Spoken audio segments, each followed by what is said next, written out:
एबे भी आसला खुशी खबर काली मिलिबो पीएम किसान 20तम किस्ती टंका। तबे के मानु के मिलिबो 2000 टंका बा पीएम किसान सम्मान निधि योजनार 20तम किस्ती टंका। तो एनै कोन बड़ खबर रहिछि नियत भाबे जानिबा। तबे जाने पूर्व आपण माने हम चैनल को प्रथम थर पे आस्थिले चैनल को सब्सक्राइब करी पाखरे आस्था बेल आइकन को ऑल बटन में सेट कर दियंतु। आउ हां वीडियो को लाइक करे सहित डिस्क्रिप्शन में लिंक अछि जाकि टेलीग्राम चैनल ले जॉइन जानतु।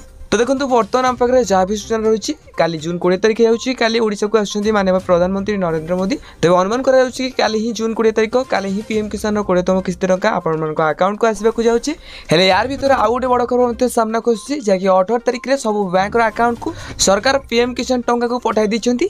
बाकी रही खाली लोक मान पाखु केबे पीएम किसान 20तम किस्ती टंका जीव। तो खाली ऊपर ऑर्डर आसिले साथ साथ सबमिट बटन को क्लिक कला पर समस्त चाषी माने बा पीएम किसान जो माने पाइबे तो से मानो पाखु 2000 टंका पहुंची जीवो। जदि आपण मानकर ए पर्यंत आधार कार्ड जो मोबाइल नंबर टे बैंक रे लिंक नहीं आ आपण को पाखरे कृषक आईडी नहीं ताले आपण जल्दी कर दिंतु काहे कि ना बहुत शीघ्र तुमको मिलबा को जाउची पीएम किसान 20तम किस्ती टंका।